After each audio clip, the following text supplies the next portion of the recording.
Well, hey, Garnet. What's going on, AG? I do feel this feels a little bizarre. This feeling of being on the other side. I have been on your show a few times over the years. I first started interacting with you on your Alienation podcast and then the Balancing Act podcast, and it's been 2 years. It's been really the entire progression of HB. I feel like I've been a guest on your show to talk about like whatever new landscape I've been exploring in that moment. So, and you put together this amazing like series, best of, for lack of a better word, all the little hot topics that HB kind of goes into. You put together a YouTube series of all the clips from your show. And I mean, I know that type of stuff takes a lot of time. You didn't have to do that. I recently shared that with the Patreon audience. I think that it's cool to like be able to go, for me too, to look back in time. It was like almost 2 years ago that I was having these types of explorations, and I look back and I'm like, man, that I was like forming, but it's still where I am today. Like it's formative, but still so clearly it's the same. You know, my view really, I've expanded, but I haven't differed. You know, I haven't varied. I feel like once I got this lens, everywhere I looked different, and then but it was like there was I had like this new unifying theory. Anyway, so to watch myself explore that on your show was neat. It was like a time capsule. So anyway, welcome to Realize Radio. Rambo is not joining us on this one. His schedule is really crazy right now, and my schedule is kind of open. So I was like, let me build up some like awesome guest episodes, and then we'll do our other episodes when we have time. And he's the time schedule, he's over there, and so this was just easier for me to jump on a couple of these.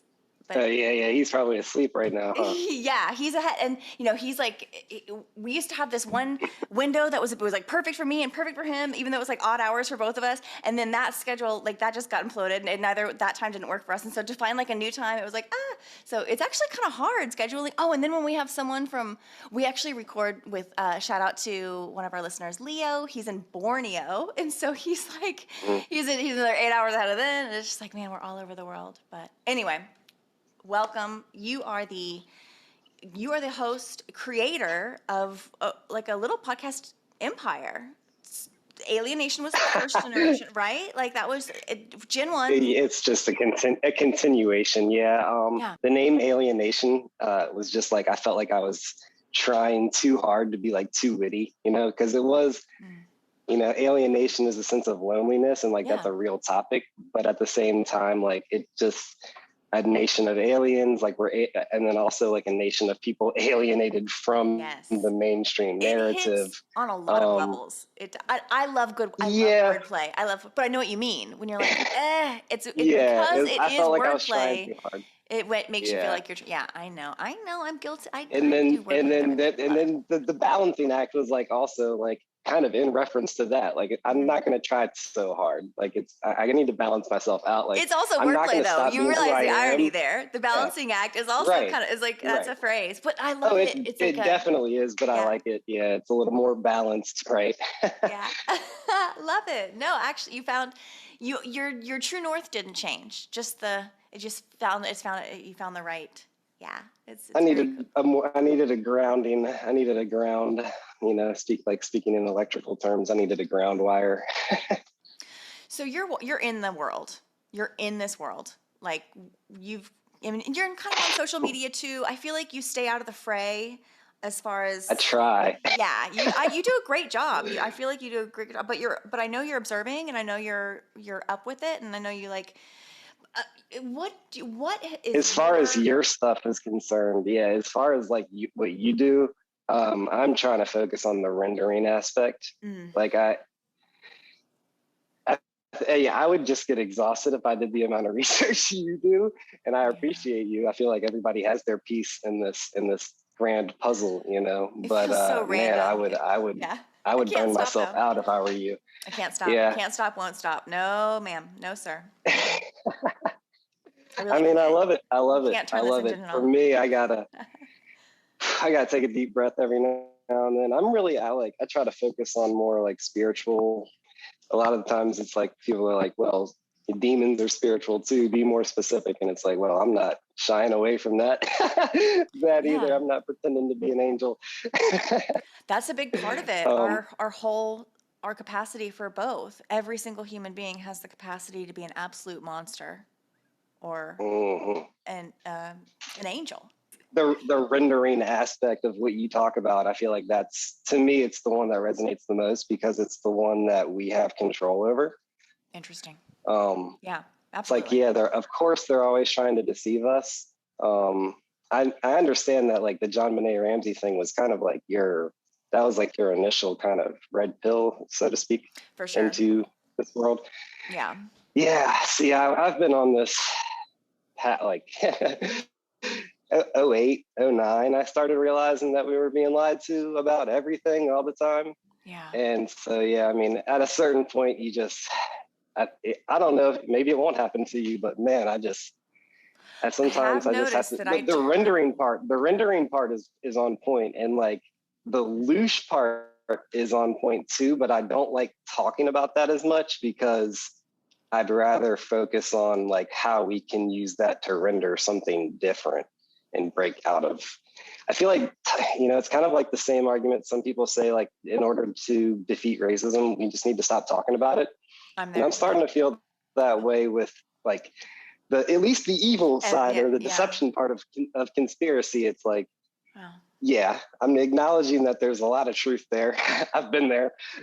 But I also I think for me, it's time to just render what I want to render and stop focusing on all of the deception that they're trying to bring us all into and make us all crazy. That's next level. That's the next level. You're right. I will share with you, bringing up John Benet, there was a time when I was so in the weeds of John Benet. It was so granular to me. I was so surface level, like the absolute ground level of this discovery that I couldn't at all.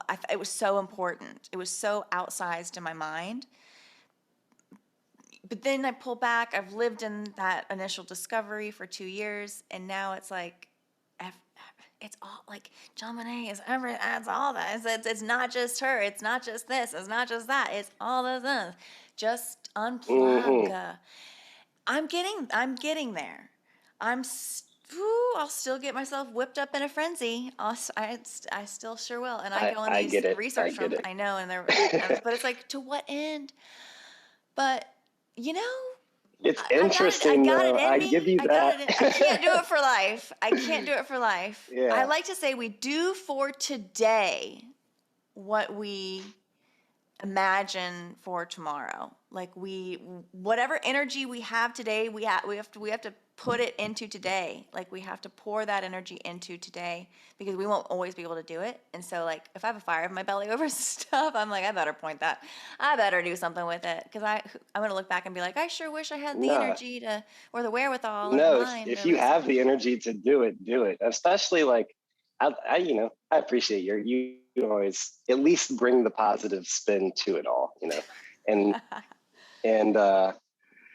acknowledge our power. I just the stuff that exhausts me even more is like the ones that are just we're powerless to these other people making decisions for us. I don't like. Let's talk about rendering.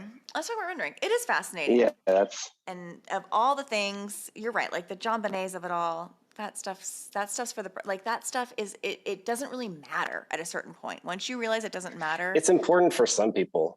It's ground level. It's important. It's like a ladder. It's like a step stool. But you have to ascend it, and then move on whatever is the top of the ladder. Moved on to the next ladder. But you have to. You have to acknowledge that you've been lied to, and that you've agreed to the lies. That's the harder part. And that we want them. That we want the lies. Yeah. Like for all the people that are just like, give it to me, to the mainstream narrative, like it's like a drug. It's like crack. The information that we get from our news sources can literally function as like an addictive. Anyway, they're feeding that to us all day long. What's going, like, why? Why are we getting fed all of this nonsense all day long? And I think it goes to what you're saying is like, ultimately, they want us rendering, they want us using our brain power, our imagination, our pure, focused human energy on nonsense. Well, to manifest their dream.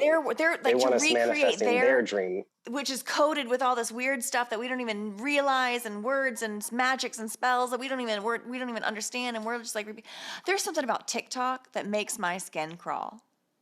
Something about all the people. I'm not on it.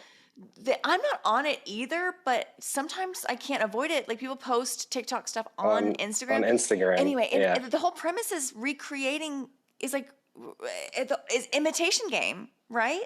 That's the whole thing where you're doing a voiceover, you're doing mouthing words that someone else has said, or you're doing a dance that someone else has done, and everyone's doing the same dance. And there's something unoriginal to the core about it, and I think that that's the purpose. Like, they want us doing machine-like things instead of going out and doing our own human endeavors. I don't know. There's something very strange about the why they have everybody doing the same damn thing, like the methodicalness of it, and the imitation nature of many of like the voice. Like, it's like this whole thing within it where people are like saying the same thing, they're mouthing the same words. I don't know how to describe it. Yeah, like movie words or songs or something. Yeah. Anyway, I sound like I'm 80 years old trying to describe TikTok. I do that sometimes. See, but the kids, they're doing these words and their mouths are going in the words. It's true though. It's true. Oh no. I think the thing that, at least for me, and I think really for everybody, is like just realizing that we do that and doing your best to be aware. It's kind of exactly what I was talking about with like being programmed or domesticated from a young age. It's like you've agreed to a lot of ideas. Domesticated humans. That's a really good way to put it. Like, interesting. Yeah. Interesting. I like that. Domesticated humans. That's how the Toltecs describe the human mind, is we're an auto domesticated animal. We're like on auto program because we're brought up, society teaches us these rules, how to be, how to live, who's a winner. Doctors and lawyers are winners. Losers are, people who smoke marijuana and do drugs. Right. And the baddies. But so much more than just that. Like, that's just a very simple setup right there. But the point is, like, there's these rules that we all agree to, regardless of your upbringing. You've got parents, okay, or whoever's raising you, the church, the school, your teacher, your teachers, your coaches. And so as a kid, you kind of a lot of times just tacitly agree to the way your own identity, the way other people see you, but everything, like, you're just taking on agreements without really being aware of it. At some point you do become aware, and people respond to that experience of becoming aware a little differently. I've noticed that. But for me, it was like, I want to create my own story. I think some people are comfortable, like, especially if they have a rich family, like, I'm just going to do what my mom and dad want me to do. Shit, I'm going to be taken care of. You know what I mean? Right. And I have a feeling some of those kids, a lot of kids that are rich kids turn out, they go crazy too. It's no guarantee. And also, sometimes when you grow up in a family like that, because ultimately you don't know there's another way. Like, you sometimes, like, you're so programmed in too by the way things are. Like, the expectations of you are even higher, and like, it's hard to break out of that sometimes even more, versus sometimes, like, when there's no expectations of you, it could be as good or bad as that could be, like, if no expectations of you, means like the sky's the limit, but it also means there's no one supporting you, there's no one like driving you, there's no one getting, like, sometimes these pushy ass parents are good in a certain way. Ultimately, when we're talking about school, and school is indoctrination and bullshit.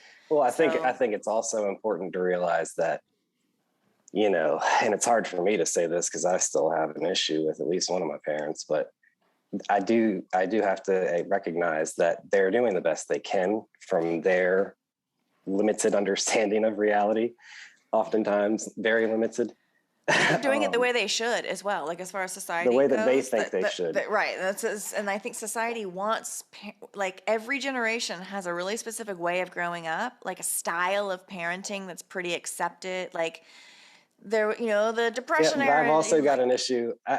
I got an issue with the word society too, though, because we are Oh, society. interesting. Yeah. Well, And if we want to take our power back, we need to acknowledge that we're we don't have to agree to society's rules. If we want to write our own story, if we want to live our own lives, then we have to take society and make it ours. And if they don't want to be a part of that, then we can be in separate societies, I think I was It's almost like we kind of already society are. as like the invisible school, like the invisible, like we learn from school, but we learn from our parents. But what goes unsaid is everything we actually learn from like this nebulous called society, like all the cartoons, all the news absolutely, of popular the culture. day, all the fashion of the day, all the this, all the that, like the way people talk, the things that are acceptable, the things that are not acceptable. When you're a kid, there's no way, like anything is normal. Like you don't know what's normal, what's not normal. Like you have no barometer yet, really. Like, so just whatever society tells you is like just what you take in. And we all kind of share this kernel of like things didn't feel right, but it's hard to know how to question when you're a kid in this way, like in this deconstructive way, truly. It takes us a lifetime of like Almost. I would actually argue that kids see it even more clearly, at least the young ones, because they haven't begun to agree to those ideas that compromise their real self. What age do you we're think always what you're talking about what you mean by society is that force that wants us to compromise who we truly are, and that tempts us in so many different ways, especially like women, right? Like you need to be this skinny, you need to look like this. Yep. And then men, you have to like make this much money, right? Right. All of that is like driving at living somebody else's dream. Like we could want that, but as long as it's us that want that and we have that purpose of knowing what we want it for, that's more important to me. Yeah, I think you're right. I think that maybe we're not really the ultimate function of the whole thing, whether you call it society, a full indoctrination from cradle to grave. It's to keep us from even knowing that we know what we would want about our true path, or like what life could even be, were we not following this like we're on like railroad tracks that were laid. We're programmed, and until we actually acknowledge is the one word you could use, deconstruct. The Toltec would say take inventory, is like literally taking inventory of all of your memories, all of the small agreements that you've made along the way that you almost don't, you take them for granted, they're subconscious. You're not even good until you have to make the subconscious conscious. And you have to do that by like willingly. You can't just allow yourself to be distracted by what's ever going on. If you really want to change your life, if you're really unhappy with your life, you actually have to acknowledge like what you've agreed to, because the only way to change your life is to change your agreements, because your literal operating system, we're computers, we're programmed robots, right? And your operating system is coded by the agreements that you've made. Ooh, I love this. This goes straight into the rendering, right back to the rendering discussion, because we're getting into the point where we're talking about our brains being essentially functioning as a CPU that runs off a specific OS, operating system, and that system has a set of language-based rules, and that language is comprised of characters, and that's it. And then symbols and symbols and characters. And that from sounds that and agreements. And yeah, there's all these, and that's essentially what an algorithm is a series of rules and agreements that are true or false, you know, and there's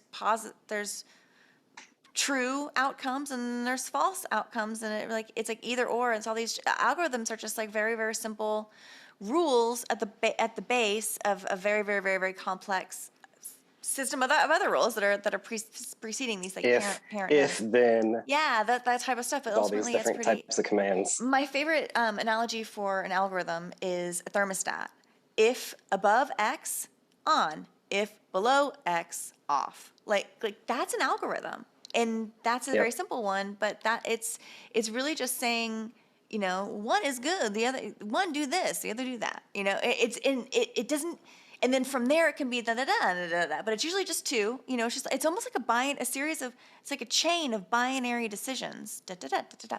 Anyway. And I think on a practical level, that's what agreements are. Like every yes or no that you, every second of everything that I could decide to look this way, I could decide every little decision. You have to like really like examine that on a really even your senses, what you're listening to. You know, you can focus your listening power, energy, however you want to call that. But I mean, people complain about the government so much, but it's like, what are you doing to change this?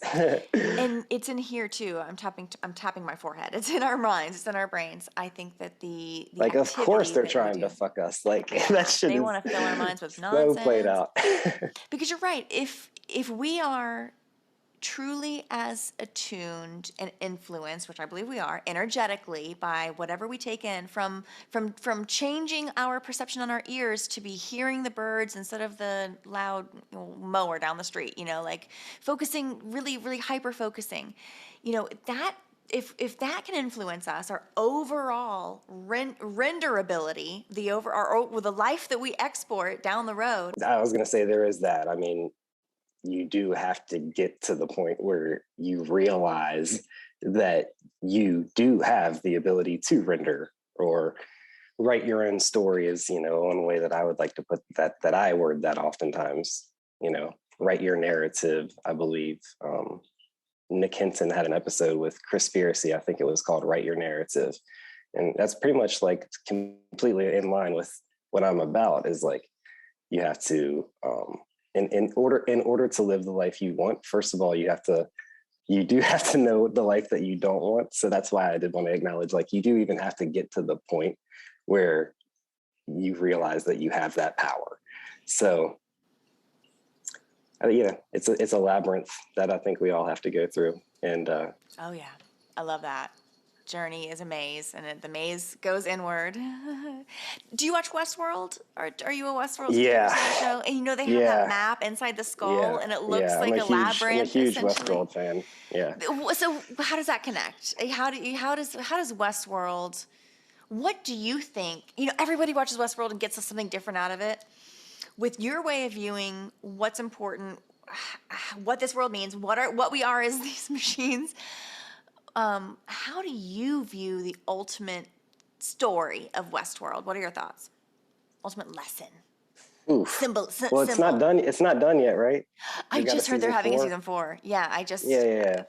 So I don't want to have any like final say on that. I think. What was your takeaway with season 1? Like just season 1. I mean, that's like in its own. There's so much in season 1. So much, and I think it's set up season 2 and season 3. In season 2, I feel like they're trying to show us how the robots, or whatever you want to call them, right, are kind of like us. And then in season 3, they're trying to show us how we're like them. Ooh, I like that. It's like the in mirror. Season 1, there's so much going on. It's like setting up. It's like, they're setting up everything. It's building the foundation to the story. Mm-hmm.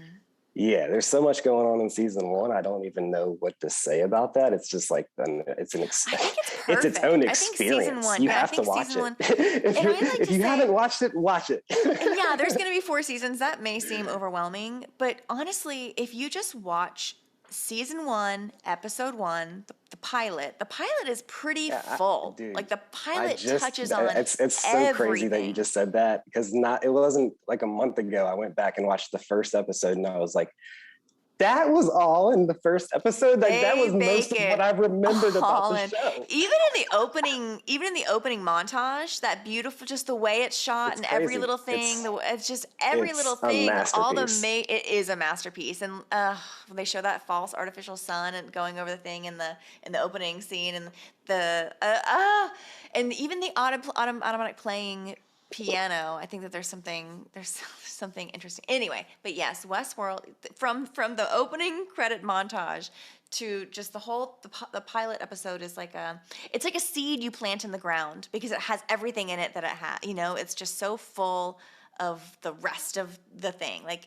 But a seed looks tiny, but it's got it all in there, So season one is like the perfect, especially season 1, episode 1. It's like the perfect seed for the entire series, and they've done a really good job. You're right at expanding. Season 3 being a mirror that they held up, where it's Well, like, it was we should be funny this way, because and now we're like, what was funny, I was looking at the critics or the critique review scores, and season 3 was the lowest, and I was like, that was probably my favorite season, but I feel like it was almost too real for some people, because it was they were exposing how we are the robots, how we operate based on these agreements that, we're living a life that most of us don't want to live in. The people that told us to live this way didn't want to live the lives they were living. Right. They were just doing it based on this program that, it's like the Westworld at the beginning. We don't know there's another way. We're just taught this is the only way. Yeah, we're taught there's only one way to go, and we're taught what success. We're given all the metrics for success. Theoretic. That's why I think it's so important to assess what we believe, and what we believe is one way to put it. What we agree to is one way to put it. Our faith is one way to put it. And my favorite scientific, if you want to call it science or whatever, the placebo effect, I think, is one phenomena that is just under talked about. It is it is literally the standard by which drugs are measured for efficacy. Oh, but you're right. We don't. But yet we don't even know. Against a placebo. But yet we don't even know how it works. Supposedly, and honestly, right? we don't even know what's in the placebo. What's in the placebo? That is nothing. The placebo is supposed to be this promised drug that has absolutely. If there's nothing in it and it doesn't do anything, what's it made of? Tell us what the placebo is even made of. People say sometimes sugar pills, and it's well, that's not nothing. That's not nothing. We're acting like the placebo is nothing too. It's anyway. But you're right. The placebo effect. Everything is tested against this placebo. And nocebo. What are your thoughts on nocebo? The nocebo effect. It's the same effect. It's the same thing. Yeah. It's agreements, it's the same thing as what we were talking about with the binary. It's the yes or no in any given moment. So the placebo is the one, the nocebo is the no. Really, it's the same thing. It's our ability to decide. It's our power. It's the way we're rendering through our choices, through the agreements that we make. Yes. And I think you're right. And I think that there's certain things within our bodies, because you think well, why is one person going to have a good reaction and why is one person going to have a bad reaction? Well, I think the way that we live our lives can prime the pump for good or bad. And yeah, maybe some people are more susceptible to having positive outcomes from null whatever, and some people are more susceptible to having negative outcomes from a null point, because the placebo is essentially supposed to be it's not supposed to move whatever needle it is. The placebo is not supposed to move the needle at all. It's not supposed to be effective in any way, shape, or form. But yeah, some people. I don't want to overemphasize it either. I think I've done drugs, and drugs have their effect. What do you think about psychosomatic? Taking pharmaca out of this, taking any sort of pill or any sort of substance outer body substance. What do you think about people that kind of manifest sickness just by or health? You can think yourself healthy. Or what do you think about the mind? And because there are people that suffer from what's called psychosomatic illness, which is real in a sense that it presents within the body in a real way, real I think pain. it's exactly what I'm talking about. Yeah. I think it's literally the way that they're programmed. They're programmed to believe that they're not well, and so their body responds to exactly what they want. Yeah. I don't know. Like we have these responses, like headaches too, though. I feel like that. I feel like that. Do you get headaches? I don't know. I don't have. No, I don't have I'm headaches. saying, I don't ever have headaches. So it's really strange. Yeah, if I me do. either, really. But I feel like, if I'm around somebody that's complaining about headaches a lot, I bet in that instance that I would be more likely to have a headache in, the next week or two. It is interesting how people have chronic headache and like they battle that. It's about, and people with migraines, my God, that sounds like I used to think it was fake, and then I've had one. I had one my entire life. Oh my goodness, I had and it was one, like, and I can't damn, that shit suffering. Is actually kind of real. Yeah, I thought I was dying. I thought I was gonna die because I don't literally felt like there was a little person on the inside of my skull just pounding my brain, cracking my brain. And I never had headaches, so I had no baseline. All of a sudden, I was like, I'm dying. All of a sudden, I'm dying, and it lasted for like a storm. And I don't even own Tylenol. I didn't have anything to take because I don't get headaches. I didn't have anything. I was like, shit. I was so fortunate. I lived with somebody who had some Excedrin. I had to go to a gas station down the street. I was like, my head, I was like, I got to. It was awful. I'm like anti-pharma almost. Like I couldn't smoke enough weed. It was insane. And even the Excedrin really didn't help. It just went away on its own. It doesn't do anything. And water and time and breathing. Yeah. Those were the things that really helped. From those like once a month. I cannot imagine. I've had once in my lifetime. But yeah. And people, it's one of those things talking about pharma, they still don't really totally understand what's going on up there when people have these constant migraines. And sometimes they say they don't. Yeah, they say they don't. They say they don't. I feel like they do. I feel like they do know a lot more than what they tell us. But I mean, again, I try not to go there because it's, it's dark. And unless people like want to go there, then I'll go there. I will say accepted science is not like the things that they say they know about the human body. Like some of it doesn't even make sense. And it just can't be real. Like, I don't know. I feel like they do overall, overall from the big picture, I think they don't know anything, just like we don't. I think the body, the one thing that I did want to tell Rambo, if I had the opportunity to talk to him, was like one of his tweets, that the one that I remembered, I retweeted, is like, intuition is, I wish I remembered the exact words, but intuition is basically the strongest form of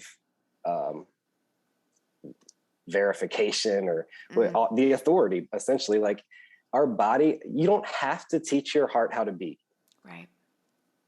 You don't have to teach your brain how to analyze. You don't have to teach your eyes how to see. You don't have to teach your nose how to smell. Like there are things that we just know, and we cannot. It's not that we don't know how to explain it. It's that it's literally we cannot explain there, because the act of explaining it is already distorting what it is, Yeah. I have no idea how my heart does what it does in there. I'm not doing it. I'm not governing it. I'm not asking it to do its thing. It just does it. And I got no clue. I have no clue how it works. You're right. Muscles, there's no way to explain it. Dexterity, all of that. Like, that's just muscle memory, 50 medical practice. books on the heart, but no, that's not going to help your heartbeat. Right. If anything, it's probably going to make it worse because you're stressed out about reading all this nonsense. The human body is, I think, the most incredible machine in this realm. It's the most advanced technology. Yeah. And we're the most advanced computing systems, computing software, everything. 1,000%. Yeah. And together, with our powers combined, I think that there's something so much greater. That's kind of what I was alluding to with like Westworld season 3 having the lowest critic score. Is I feel like a lot of people have a problem with acknowledging that we are at least robot-like. I think our emotions are what separate us from being purely, and the emotions are kind of tied to your intuition. It's tied to your emotional body, ethereal body, the spiritual stuff that a lot of people think is airy fairy and woo, woo and all that. And I think that there is a lot of people in that community that are woo-woo And so there is some validation to their criticism, but I'm trying to just make that practical. I think that there is definitely something to the unseen world, and the power of our thoughts, the power of our beliefs. And I think we should acknowledge, I think we're overdue for science to acknowledge the power of consciousness. You know, I mean, that one right there. I mean, the and old intuition, paradigm like cannot explain consciousness. Right, exactly. Well, intuition is a direct from source consciousness. Right. So as you're really talking about the same thing when you talk about, at least on a scientific paradigm, incorporating consciousness into that paradigm, because the Newtonian model, which is what they're still, mainstream science is still trying to cling to that. Like which Disney. It looks like a Disney cartoon. It's hilarious. Yeah, it is hilarious. The atom, you see? Yeah, I don't know. 99% empty space.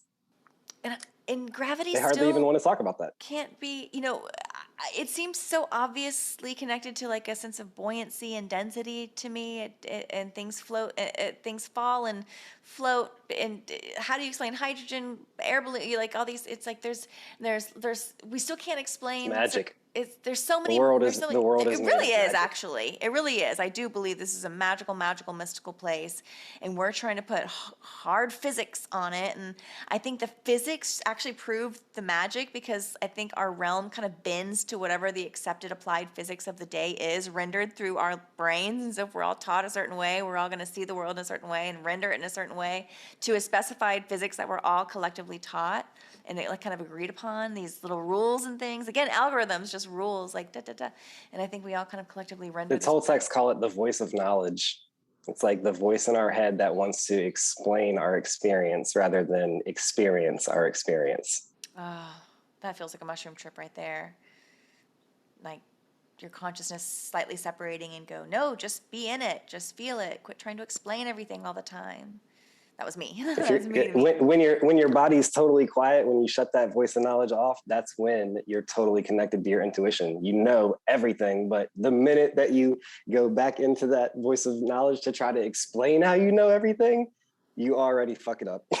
You've already fucked it up just by trying to explain it. That's a hard place for me to get to be honest. I think it's the truest place, a stillness and quiet in my mind, but I should let myself go there more, but I don't. Like, for whatever reason, I get so distracted. That's why I'm reading this book. I mean, yeah, everything that I talk about, especially when I talk critically about people, I'm mostly talking about myself. Well, I like to say we're the only human being that we should and can experiment on. We shouldn't be experimenting on others, but we can sure experiment on ourselves and see what works for us in this realm. And we gotta kind of, I like to, we gotta be in it. We gotta be in the illusion or whatever. We gotta be in it first, and then one day you can be out of it and see that you were in it and appreciate it and see it, and then grow from it, like the ladders analogy. We gotta ascend and. I always invoke the Toltecs because I feel like it's kind of, it was part of my reprogramming. So it's Don Miguel. Yeah, so Don Miguel Ruiz wrote a book called The Four Agreements. It was actually his second book. He had written one called Beyond Fear before that, but that was way too far out for the average programmed mind. So then he went back to the drawing board and wrote The Four Agreements. That resonated with a large audience. He even got on Oprah, and which I think is funny because Oprah, but but he's just really, that at the same time, which is exactly what I was about to just say, and invoking, circling back to what you were just saying, he says that in order to pull off a revolution, we must understand how the system was put in place. So I like that. So I used to be like, damn, why is he going to Oprah? But then I read that's out of one of his newer books called The Three Questions. Ooh, I got to know those questions. Who am I? What is real? And what is love, or something about love? I think it's what is love. I think is the third one. Ooh, that sounds, the first two at least sound right up you would like it. Alley. The third, you would like it. What do you think about agape? Speaking of what is love, agape is the idea of, I don't even know how to explain it. Unconditional love? Like unconditional love to everyone, to all, to and not romantic love, not this, Isn't that Eros? uh, Or is there, I don't know. Yeah, we would need to maybe wiki it's the that, same huh? thing. But I know the Greeks had like 9 different versions Agape of and love. Eros it's kind of the same. There's a book called Agape and Eros. What are the 4 types of love? Eros love is the physical, sensual intimacy between a husband and wife. Oh, wait, maybe not. Oh, what am I reading? Abort. No, Eros is erotic, passionate love. Okay. And then agape is the fatherly love of God for humans, as well as the human reciprocal love for God. Kind of it says transcendent love. It's the highest form of love and is contrasted with Eros, or erotic love. Mm, okay. Kind of like Some yin and yang there. yeah, maybe. Yeah, no, I mean, I believe that the real name for God is love. I think that love is actually one of the most distorted ideas, and God too. God. I mean, to me, they mean the same thing. So of course, but I think that concept is one of the most distorted ideas. I have a quick theory. I think the face of God is that yellow smiley face that we see everywhere. That simple yellow smiley face that's like on everything and you just see it everywhere. I think that's the face of God. No, I think God is, well, first of all, it's beyond I just started words. seeing that face when I was like, oh, it's just pure bliss, happiness. Like that's the face of God is just sunshine. It's like pure bliss, happiness staring at you. Totally just bliss, happy, simple. That's like the sun. Yeah, I mean, it's hard to argue with that. I just started but seeing it when I also, woke up. feel I just like, started seeing that everywhere, and I was like, "Oh my God, it's there!" Like, anyway, that's my theory. It's just like so simple. It was also in God weird, makes a God too, you know? huh? Like your acknowledgement and belief that is God, like Oh yeah. that faith is your power from what I understand to be God. But also like the word God and even the word love, for me, the reason it's so distorted is people think it's like this extra dimensional or like this special thing that isn't real or that has to be made real through some act of something. But I think God is reality, and that is love. Like the only reason that we would exist, like hate would destroy itself. So the fact that we exist at all means we exist in love, and any belief otherwise is a lie, and it's a virus in our programming that's disrupting that operating system and trying to write our story for us rather than us having the power to write our own story or live our own life, however you prefer to word that. Is the opposite of love hate, or is it fear, or what lies at the other side of love? I think it's definitely fear.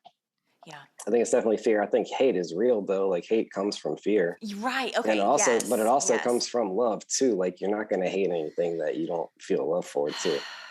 Oh my God. Amen to that. Yeah. That hits deep. That's true. Because, you know, if you don't, all right. So if it's a lie that you don't love, you're not going to feel hate for it. You're just going to let it go. Yeah. But if it's a lie that you've had a relationship with, you know, or even like family, like the people that are closest to us. No, I mean literally, on a more literal level, like having a relationship with that lie. Oh, with the lie. Yeah. Yeah. Because I think ideas are alive. I think ideas and beliefs are like living beings. I see like ideas and concepts and agreements. They're all kind of like living beings. They're all vying for our attention just as much as actual people vie for our attention, you know? Yeah.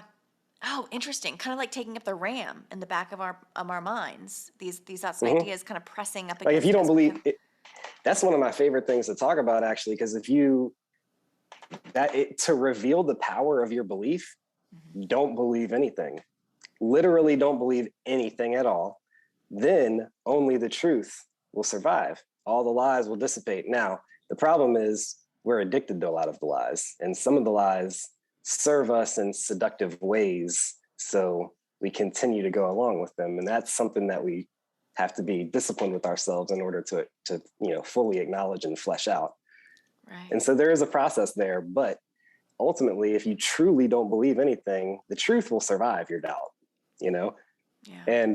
And ultimately, what you'll find at the very bottom of that exercise is that your belief is super powerful, and what you believe actually creates the story that you're living in, which is kind of a lie, but we live it. And that's our operating system. That's the robotic part of ourselves. So it is something that we should take the time to make sure is our own.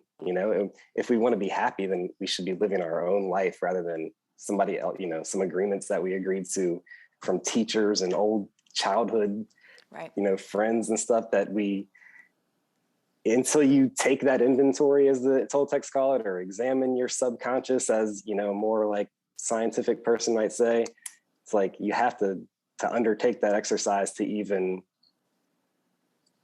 understand how you're operating, we keep talking about ourselves being an operating system based, and that operating system is pretty much based on our agreements.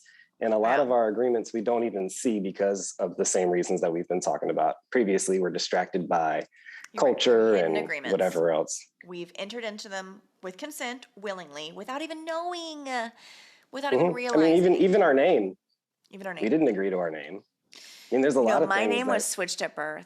This is a fun story. I'm not going to say what my name is or should have been, but they're remarkably close. I was supposed to be named one thing, and my dad, while my mom was like, oh, just had a baby, my dad wrote down another name.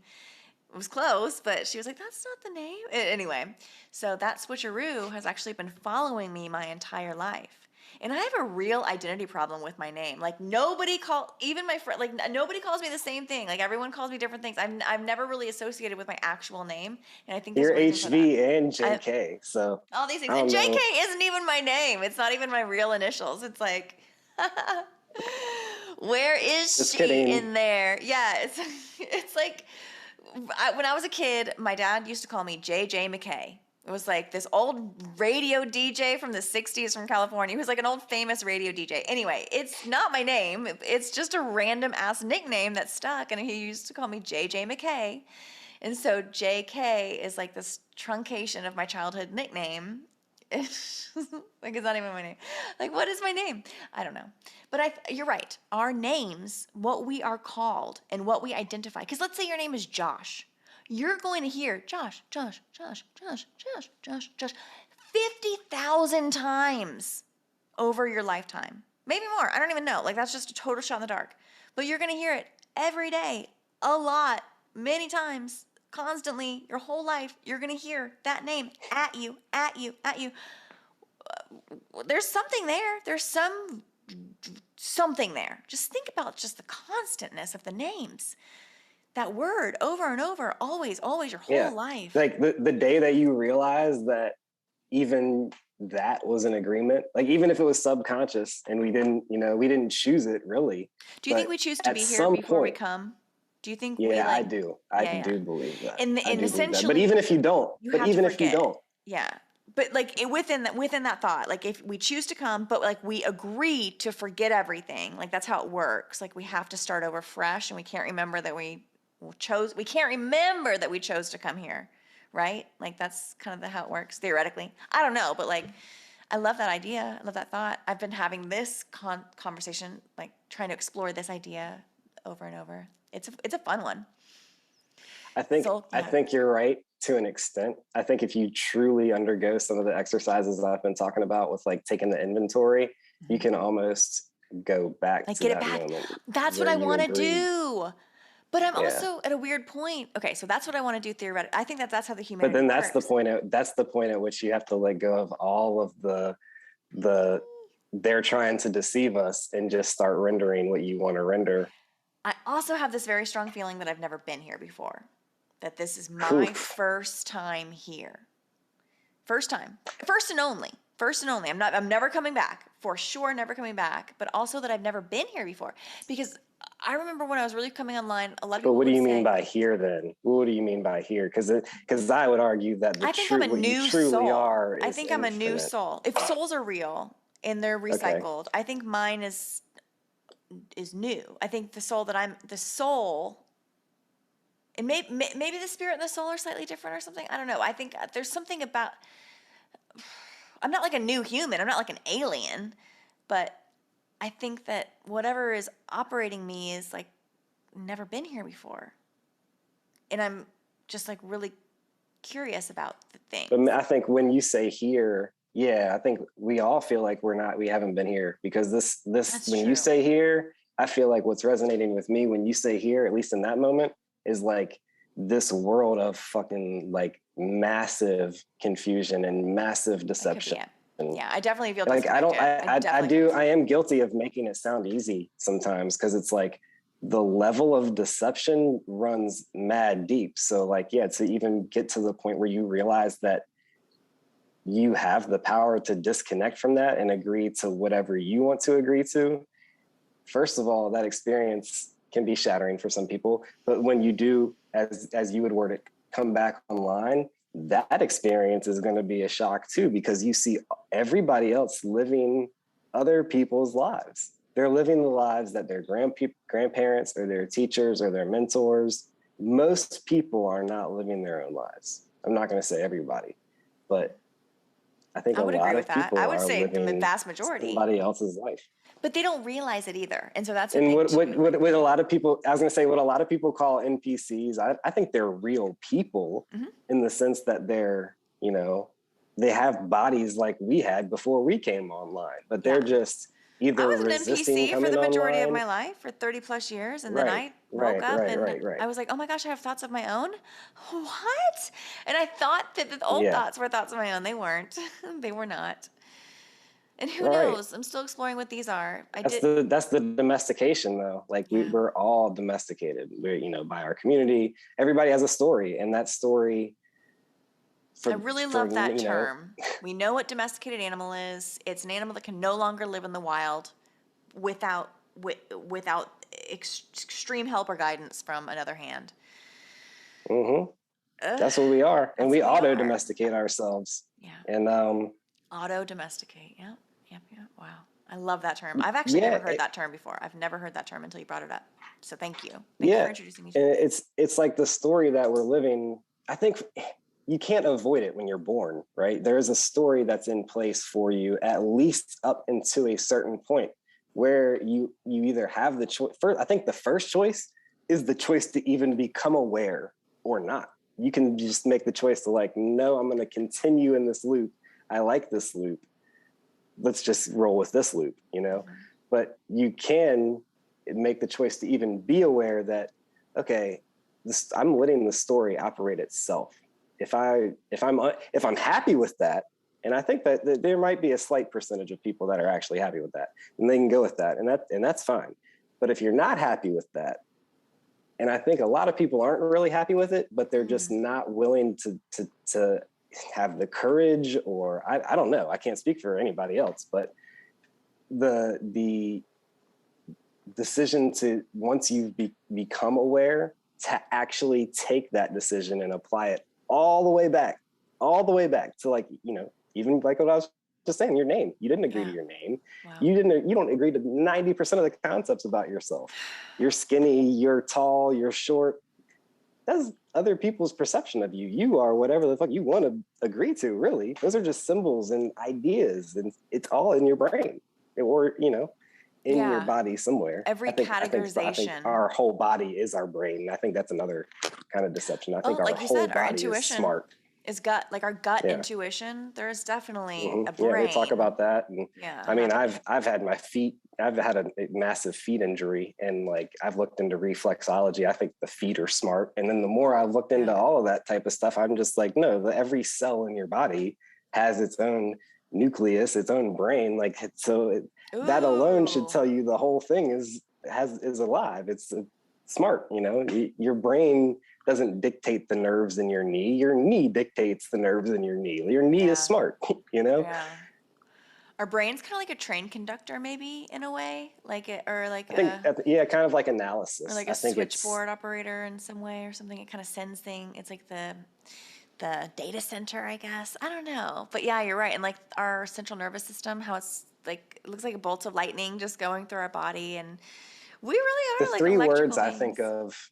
Yeah, but totally. Well, let me get right back to that. But the three words that I think of when I think of the brain and its job is analysis, dreaming, and interpreting. Ooh, I like that. Dreaming's one of the three. 33%. Well, I also think that dreaming is what dreaming is largely misunderstood by most people. I think most of what dreaming is interpretation and analysis. Oh, interesting. Where does daydreaming fall in? What are your thoughts on daydreaming? Like we're trying to interpret and analyze our experience by stepping outside of the moment that we're currently in, and processing not only the moment that we're in, but all of our memories connected to that moment, and trying to make sense of it all. I mean, that's what all dreaming is trying to make sense of our experience. Fascinating. I've been thinking about daydreaming a lot lately. Some people don't do it. Some people do. Some people can get lost in it. I used to get lost in it as a child. No. That's no. I would argue that everyone does it. Okay. People that say they don't do it, they're just doing it a different way, maybe. Like they're doing, yeah. They don't think of it as daydreaming. They think of it as thinking. Oh yeah. Oh, interesting. Yeah. Just being lost in thought. We all know that. We all know what that means. Yeah, to just kind of like there's not a person in the world who's never been bored in class and zoned out somewhere sometime. 1,000%. Or at work or whatever. Yeah. Wherever. Anywhere driving. that we've not chosen. And that is the result of living somebody else's life. Yeah. If you're ever daydreaming, that's because the reason for daydreaming even to begin with is because the moment that we're in, we don't want to be in that moment. We want to be somewhere else. Right. So much so that we've like built it in our minds and rendered it again, back to the rendering. Yeah. That takes energy, and that, and who knows what our ultimate.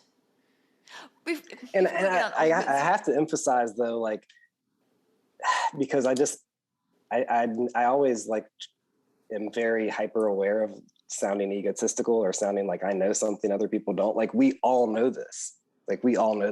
Intuitively, like we're born. Yeah, kind of we born all with know. it. We all know exactly what we want out of life, but we're finding excuses to not do it. And I'm so guilty of it. The reason that I feel like I can articulate stuff the way I can is because I'm the most guilty of not doing the shit. So you've had some time to reflect.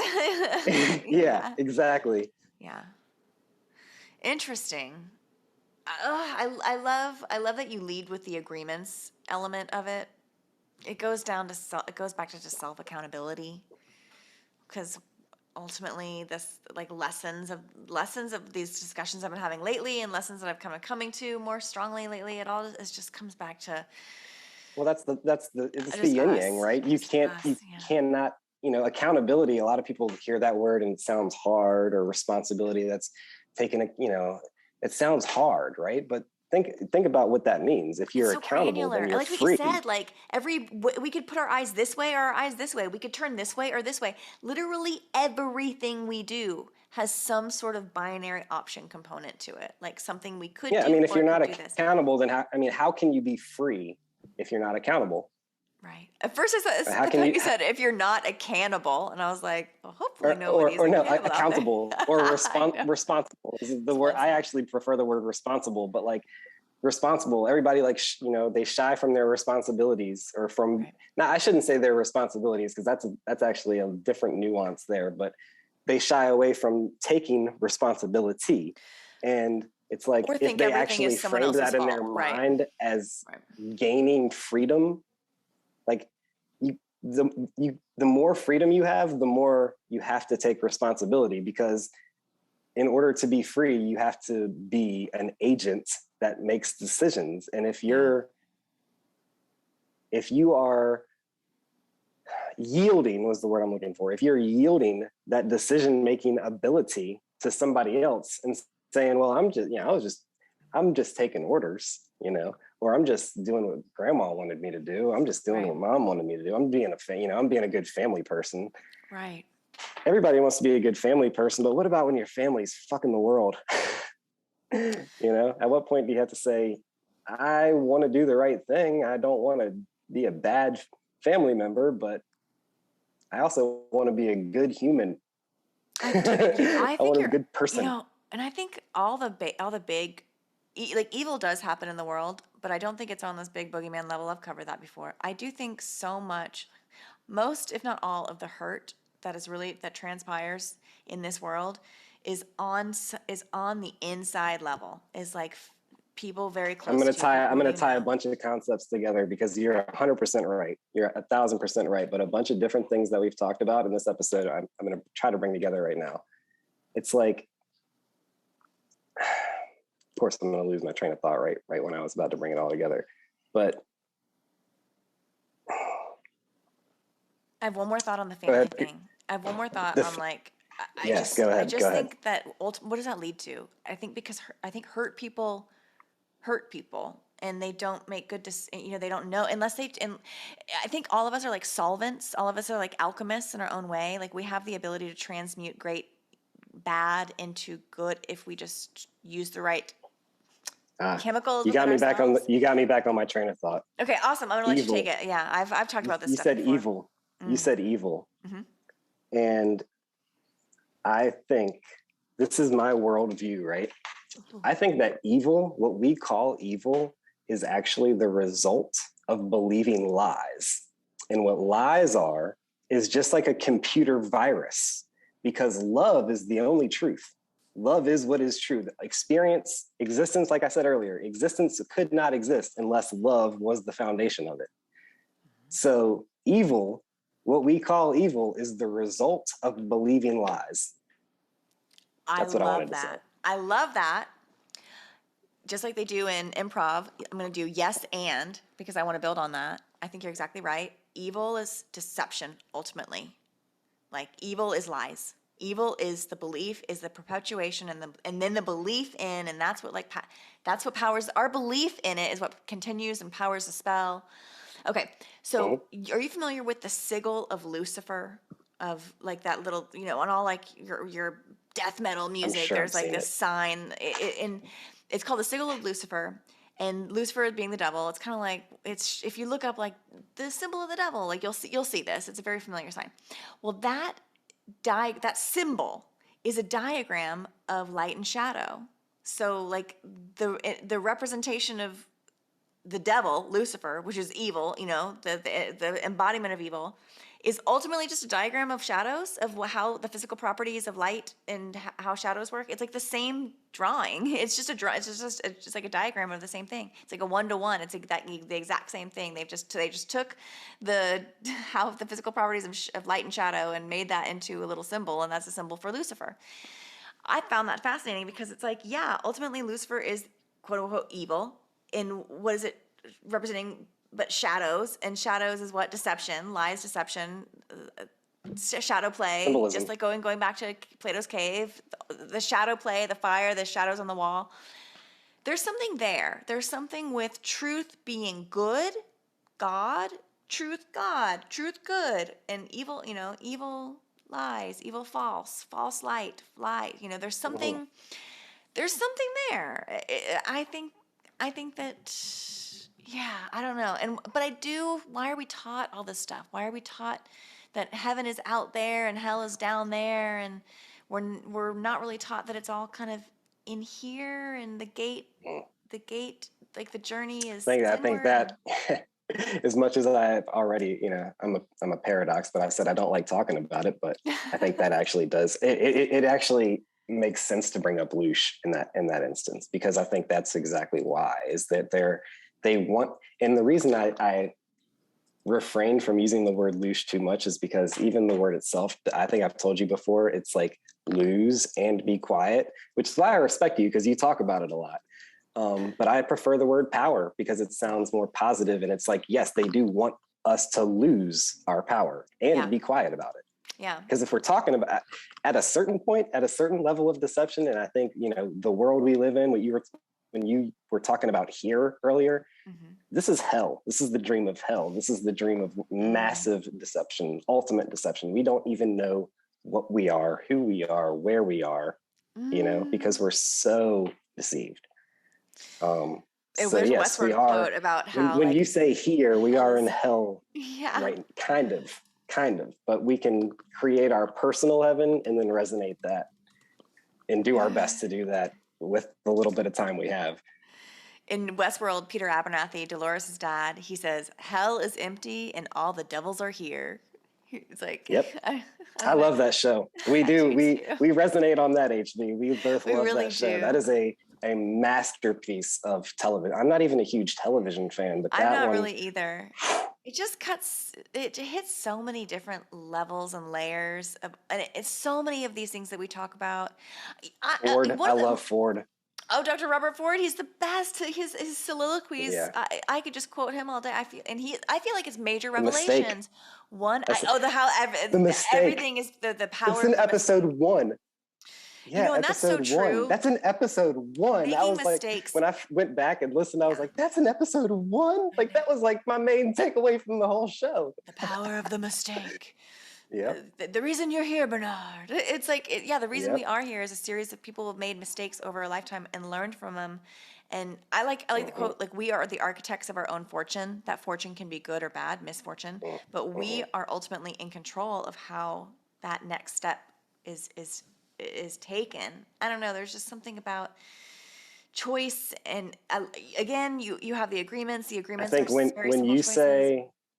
when you say we render our reality, I believe that is almost equivalent to saying we write our own narrative or we write our own story. Because choose your own adventure. The real reality is like just this moment of light. Like the sounds that we're making even over these wires, over this Zoom call, like those are just like agreements that we've agreed to, that this sound means this. And I can't even know for sure whether you're interpreting what I'm saying the way that I mean it. Like I'm responsible for what I say, but you're responsible for what you understand. And like just the shared, we speak English. Okay, well, how was English created and who made those agreements? I know language really is one of the most fascinating things of these. And that's where a lot of the magic is, word magic. We always talk about that. It always comes into play. Always, and I always have it right here at the absolute ready. Pao Chang's word magic, because I feel like this just explores it all. It just really goes into it. I probably bring this book up every other episode, if not every episode. It's a good book. It is a good book, and the 4 Agreements is better though. I still haven't read it, but I will on and the 5th Agreement.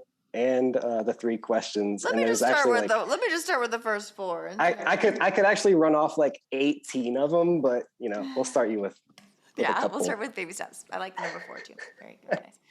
Well, G, this was so.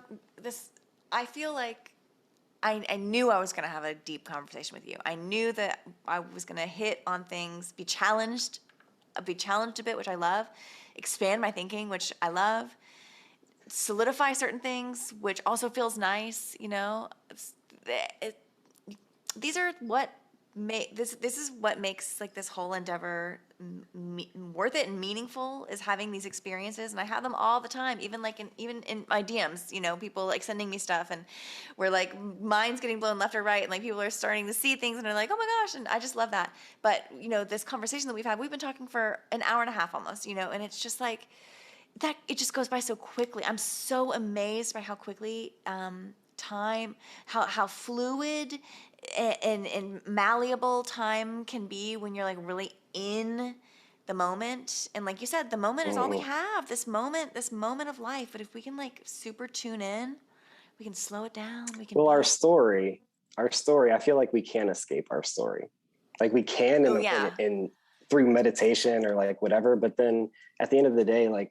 You have to come back in this world of storytellers. Everybody's telling stories, but like, I think we can create a world where those stories are more of a clear reflection of reality than like a lot of the distortion and noise that, exists in here. So much noise. This dream of hell. Yeah, this dreams. I do feel like we're kind of trapped in some sort of dream world, trying to wake up. The metaphorical wake up is, maybe it's not so maybe it's like literal. It's like time to wake up, literally. Mm-hmm. I do have to say just a little bit, because I know if anybody like goes and checks out my podcast, they might be looking for like super deep, like very similar to what we're talking about here. I've really been focused on like going back and talking to people like from my past, friends and stuff like that. So a lot of the content might not be quite as deep as like me and HV. I've had a few like internet famous type people like HV You said Nick on, Hinton. and some of those. You said you had a great conversation. I haven't had Nick. I haven't had Nick on. No, you were talking about Chris X Matt. You were talking about Chris X Matt. Conspiracy. I had Conspiracy on. I had Alison McDowell, like I said, I had her on. And I mean, some of my friends are able to go relatively deep, but like, I'm really trying to go back to my roots and like, I think we're all connected. And so no matter how like, quote unquote, enlightened or like whatever I might be, like, unless I'm willing to like apply that and share that with the people that made me who I am, then like, I'm not fulfilling my purpose. So just a warning to anybody who like goes and checks out my podcast. Like, yeah, a lot of those conversations are just like me smoking weed and drinking with my friends. So just be aware of that. That's to reconnect is just as special. I feel like this process can be disconnecting, kind of, I mean, I'm always me, but yeah, meeting. I'm glad you're connecting. Yeah, well, that's exactly what I was about to say is like, I try to meet people where they are. And so like meeting you where you are, like, we're able to go, to the moon. Yeah. Oh, so, quick. Like, what do you think about the moon? It just is what it is. Like real, quick. I know when you can't believe anything we just had the super moon. Right? We just had the super moon or whatever.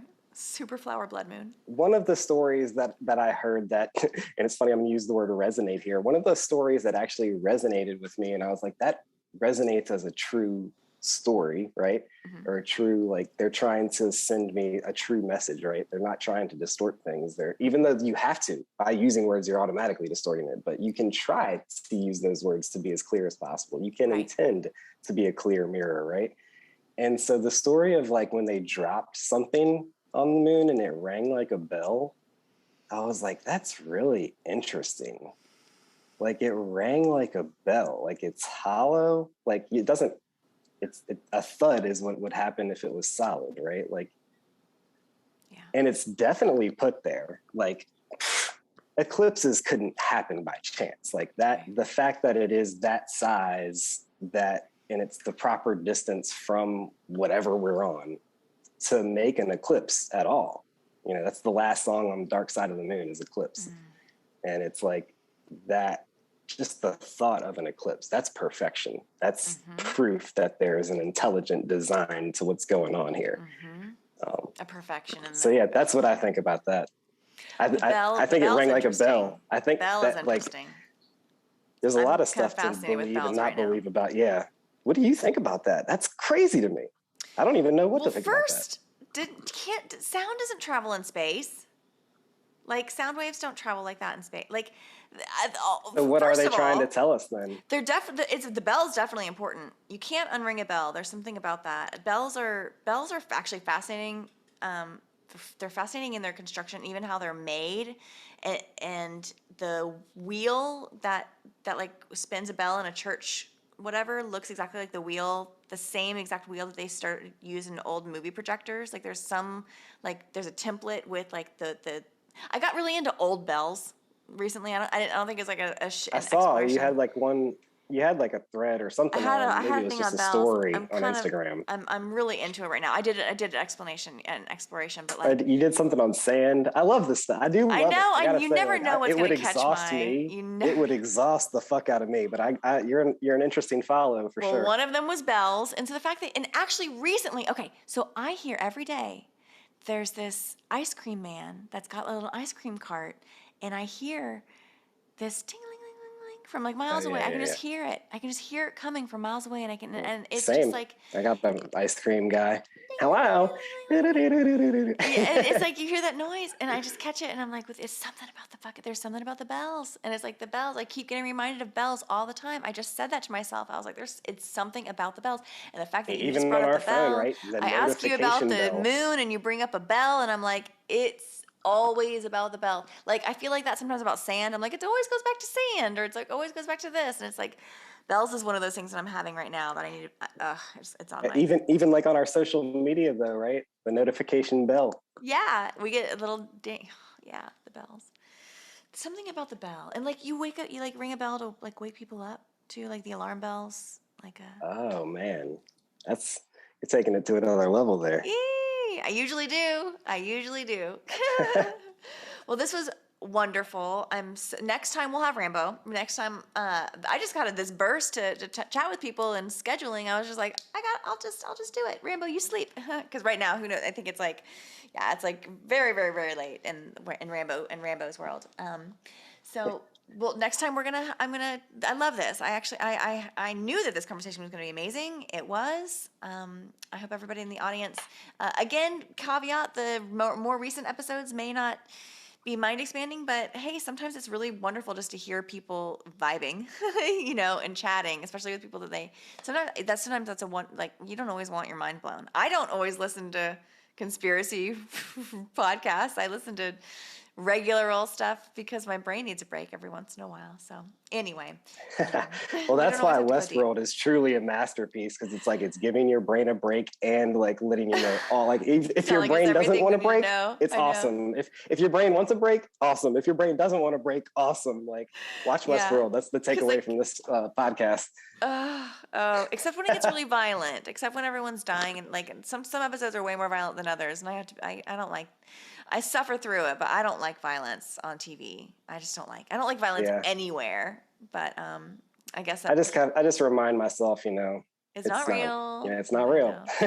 I still I'm like, I don't know. These are actors. It's made. They're trying to make it real on purpose. Not real that's what makes it fun, Even that's a big metaphor, I think, for everything we see on TV or through our screens. And we could just Westworld. You've done it again. Okay. No kidding. Again, this was a wonderful chat. I'm gonna link to you in the show notes. But let the audience know anything, any final maybe parting thoughts or where they can find you or what's next on your to-do list for things to share in your world. One of my next podcasts is going to be with my dad, which I think is going to be a really interesting one. Whoa! When did you decide to do that? Yeah. Well, he actually asked me. He was like, cool. Could I come on? And I was like, because I'm, especially recently since I've been doing it with friends and stuff, he was like, I got some things I want to say. I was like, all right. One of my favorite episodes on Patreon. You can sit in the hot seat. Was with Rambo's dad. We had Rambo's dad come, and that was my favorite episode. There's something to that. There's something to, yeah. Oh, wow. I can't wait to listen to that. Are you going to have it on just as a continuation? Like so I am on channel? YouTube. I'm on YouTube. I try to put like my favorite clips and like there are some full episodes on there, ones that I particularly liked, not necessarily the deepest ones, but just ones that I liked a lot. Yeah, of course. But yeah, all of my episodes are on Spotify, Apple Podcasts, Google Podcasts. Okay, awesome. Yeah, I'll link to those and Anchor is the podcast platform I use. So you can also go to like anchor.fm and find me on there, The Balancing Act. That's pretty much where you can. And then on Instagram, I'm The Balancing Act. I don't, there's like some underscores in there, but if you search, like who HV follows, then you should find it. I'm the yin yang guy. Yes, the yin yang symbol, the black and white. That's how I'm always looking for you. I'm like, where's the little yin yang symbol? It's kind of interesting how we get to know people also visually through their avatars. That's okay. Actually, I do have a final point I want to make. I think the yin yang is also one of the most distorted symbols because they try to make it about good and evil. Yeah. And actually I think like it's about balance and like it being on either, like weighing either the darkness or the light, like too heavily is where evil can come in, because like if you're in the light, you can get blinded by the light. And if you're in the darkness and you're not acknowledging the light, like that's when life can get, you're blaming everybody else. You know, you're not taking enough responsibility. You're blaming society and the dream for not living your dream, you know? Right. And the balance is like being able to bring the light to the darkness. When you're in a situation that feels like you're around darkness and dark people, dark energies, you bring light to that, you know? And when you're around people that are ignoring the problems of the world and drinking and, you know, living their high class lifestyle, you want to like acknowledge like, hey, you know, there's like a lot of poor people like struggling to eat right now. You know what I mean? Like, right. So, I mean, that's just a very simplified version, but I try to like keep it real around people that are maybe like living too happily in this, like, you know, I don't want to say too happily, because if you're truly happy, like that's great. But like, it's almost like some people are like fake happy, you know, like, I don't know how to explain that, but some people are just like so well taken care of that blinded in a way. Blinded by the light, pretty much. Blinded by the light. Well, I love that we ended with questioning the most basic symbols that make up everything. We have to question everything. Nothing is sacred. Question the yin yang, you know? Question these things. Right. Balance is good. Not good and evil. Good and evil. Like exactly. Balance is good. Either going either side, and that's like where I don't want to say it's necessarily evil, because you can fluctuate back and forth. But if you get stuck on either side, I think that's when evil can start to cultivate itself within you. You know, because you have if you're in the light and you're not acknowledging the dark, then you're kind of living a lie, because you know you're denying part of reality. If you're in the darkness and you're not like trying to bring love to that, then you're like denying love. You're also like still denying reality. Like either one of those can be evil. I'm not saying like either one necessarily is, but if you go too far into darkness or too far into the light, like either one of those could be evil. But the like balance is like almost perfection. It's like just like, it's where the circle is, you know, the whole yin yang is within a circle. That's the perfection. Yeah. And a circle is perfect. Yeah. There's no, I think Ford even says something about the circle being perfect. I don't know. Anyway, again, back to Westworld. Well, yeah, I know, right? This was amazing. I've said that already a million times. I know. I'll link to all your things. I'll let you go, but the yin yang I had to do that. No, I love it. I'm semi recently questioning like the Nazi symbol. It's only the quote unquote Nazi symbol for a few decades. Before that, a sliver of time. Before that, it was attributed to all sorts of different like early Eastern religions. Has nothing to do. It's like it's just these symbols that get appropriated through history, and who knows what history even is, and just like. But ultimately, there's a reason this symbol is baked into our consciousness. They want us to see it. They want us to see that there's something powerful about these symbols, and they want us to like see it but not understand it. So that goes back to maybe the yin yang, how we're told it's one thing, but we can explore it as another. I think they're alive. Symbols. I alluded to it earlier. I think symbols are alive. Yeah. Ideas are alive. Yeah. They're all vying for our attention, just like actual people vie for our attention. Yeah. Yep. I couldn't agree more. Ideas are alive and they're contagious. Yeah. I think that's the symbol. Like, you know, that's what part of what they're doing by putting them in our faces, like, you know, trying to mold a narrative that symbol represents. Yeah.